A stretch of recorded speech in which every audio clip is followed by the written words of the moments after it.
Você é doido de pedra! Este é o Visão Libertária, sua fonte de informações descentralizadas e distribuídas. Filmes baseados em jogos de videogame não são nenhuma novidade. O péssimo filme Super Mario Bros. De 1993 é geralmente considerado como o primeiro filme do gênero a ser lançado nos cinemas. Esse filme é aclamado por muitos como um dos piores já feitos, pois além de ter de fato uma baixa qualidade, a obra foge muito do universo da conhecida franquia. Porém, um dos filmes mais marcantes para a geração anos 90, no que se refere a obras baseadas em games, certamente é Street Fighter: A Batalha Final, que foi lançado no ano seguinte. Embora eu tenha uma memória afetiva em relação ao filme, eu tenho que assumir que, como muitos outros filmes baseados em jogos, ele é simplesmente terrível. A franquia Street Fighter dispensa comentários, é uma das mais bem-sucedidas de todos os tempos e tem inúmeros jogos de sucesso, especialmente o lendário Street Fighter 2. E é claro que Hollywood não perderia a oportunidade de lucrar com esse título, né?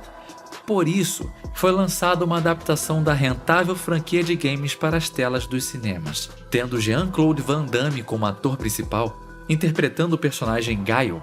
O filme é quase uma ofensa aos jogos da série. E sim, no filme o protagonista não é o Ryu e nem o Ken, mas sim o norte-americano Guile.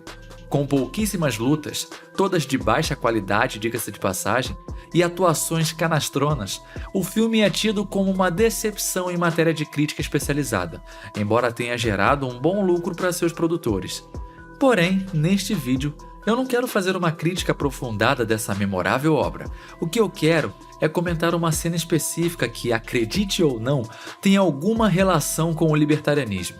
Na cena em questão, o personagem Sagat, que no filme é um traficante de armas, está vendendo uma grande quantidade de armamentos pesados para o vilão do filme, General Bison. O vilão, em troca das armas, entrega ao traficante uma grande mala de dinheiro. Vemos a surpresa de Sagat ao abrir a mala. Ele se depara com uma enorme quantia de um dinheiro emitido pelo próprio Bison. Cédulas e mais cédulas com a cara do vilão, contendo o número 100. Sabendo que aqueles papéis coloridos que o vilão afirma serem dinheiro não valem absolutamente nada, Sagat pega uma porção daquele dinheiro, o atira ao fogo e solta a célebre frase: Você é doido de pedra! Confesso que não sei o que o ator falou no idioma original. Assisti apenas a versão dublada. E imagino que isso tenha sido uma adaptação tipicamente brasileira, que justamente por isso é tão boa e engraçada. Contudo, e por mais bizarro que seja o fato de uma cena com essa estar num filme baseado na franquia Street Fighter, no fim das contas, Sagat estava certo. Aqueles papéis coloridos que carregavam em si estampada a cara de um maníaco era qualquer coisa menos dinheiro de verdade. E nada além da palavra e da honestidade do vilão garantiam o valor daquelas cédulas. Essa história toda, então, nos leva a pensar: o que diferencia o dinheiro que nós carregamos em nossas carteiras daquele dinheiro fabricado pelo General Bison? Algum desavisado poderia dizer: o dinheiro atualmente em circulação está lastreado e tem um rígido controle exercido pelo Banco Central. Quanto engano! Não há qualquer lastro no dinheiro estatal. Embora certamente já tenha sido mais fácil para o governo imprimir dinheiro do nada, o fato é que a base monetária, ou seja, o agregado de todo o dinheiro em circulação, não para de crescer de uma forma assustadora nos últimos tempos. De janeiro a outubro do ano de 2020, por exemplo, a base monetária brasileira já havia se expandido quase 50%. Não foi surpresa para ninguém que entenda o mínimo de economia que uma nova cédula, a de R$200, precisasse ser lançada. Grande decepção foi ver nela estampado o lobo-guará.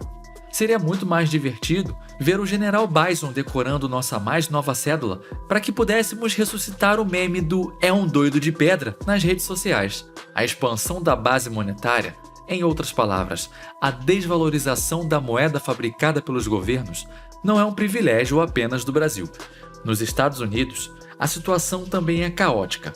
1/4 de todos os dólares em circulação no mundo foram criados do zero no ano de 2020. Ou seja, Em apenas um ano, a base monetária da moeda fiduciária mais forte do mundo aumentou em mais de 20%. O interesse dos governos em aumentar a base monetária é evidente. Para os governantes, imprimir dinheiro do nada é uma tentação e tanto. Permite a execução de obras faraônicas, programas populistas e o que mais a criatividade política permitir, sem se preocupar com as desastrosas consequências dessas atitudes. Afinal, nunca é o político quem paga a conta. Esta sempre cai no colo do povo, o famigerado pagador de impostos. Inevitavelmente, o desvario econômico acaba cobrando seu preço. Casos de hiperinflação não faltam na história. Contudo, até hoje, foram apenas casos pontuais, ocorridos em determinados países ou regiões geográficas de menor impacto, como aconteceu aqui no Brasil nos anos 80. Porém, o cenário que se desenha no momento é bem mais preocupante, pois se trata de um problema generalizado. Cenas como a de cédulas sendo usadas como guardanapo, famosas na Venezuela desde 2015, se tornarão cada vez mais comuns.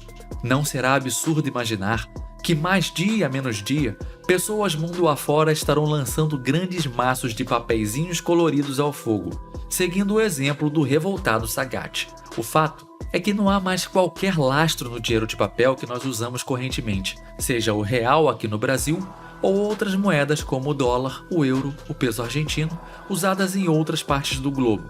Embora os chamados economistas mainstream tentem argumentar que existe uma lógica na emissão de moeda por parte do governo e que tudo faz parte de alguma teoria econômica, a verdade é que há muito tempo perdeu-se completamente qualquer limite para a impressão de dinheiro. No fim das contas, talvez a única coisa que diferencie o real que nós usamos daquele dinheiro do General Bison seja o fato de que nossas cédulas têm bichinhos estampados, ao invés de um maníaco tailandês. E é claro, o fato de que, ao contrário do Sagat, nós, brasileiros, ainda acreditamos que nossos papéis coloridos valem alguma coisa. A situação é crítica. Porém, haveria alguma alternativa? A resposta é sim. Há sim alternativas. Possibilidades de se utilizar dinheiro de verdade, e não aqueles papéis impressos sem lastro pelos bancos centrais. Todas as soluções, porém, passam ao largo do controle governamental. Nenhuma moeda centralizada na mão de governantes está isenta de sofrer desvalorização causada pela impressão desenfreada de mais dinheiro. Nesses casos, seu patrimônio sempre estará em risco. Já moedas como a Bitcoin, porém, são concebidas exatamente para estarem fora das garras do governo. E é exatamente por isso que mais e mais pessoas têm adentrado no mundo das criptomoedas. Não podemos negar que pode haver algum componente especulativo na valorização inédita experimentada pelo Bitcoin nos últimos meses. Porém, o fato é que essa moeda descentralizada está cada vez mais sendo provada como uma eficiente alternativa à moeda fiduciária estatal, especialmente neste período de desenfreada impressão de dinheiro que temos vivido. Dinheiro impresso por uma máquina de um banco central, com a cara de algum político já falecido ou de algum bichinho em extinção, não é nada além de um papelzinho colorido. Na medida em que a confiança das pessoas em seu valor cai, e não tenha dúvidas, essa confiança vai desabar muito em breve, a verdade sobre o dinheiro estatal vai se tornando cada vez mais evidente. Tal como o dinheiro do General Bison é um papel que, no fundo, em sua essência, não tem qualquer outra serventia a não ser acender uma boa fogueira. Tudo bem, esse dia ainda não chegou, mas não duvide, ele vai acabar chegando uma hora ou outra. E você, caro ouvinte, vai começar a migrar para moedas de verdade livres das garras dos bancos centrais? Ou vai ser um doido de pedra e vai continuar acreditando nesses papeizinhos coloridos lastreados em honestidade de político? Obrigado por sua audiência. Esse artigo foi sugerido e escrito por Lysander Spooner, revisado e narrado por Rafael Dufra. Se você gostou deste vídeo, clique no ícone de curtir abaixo e compartilhe o vídeo em sua rede social. Se você deseja ser notificado de outros vídeos, clique em se inscrever e depois no ícone de campainha. Um abraço e até a próxima.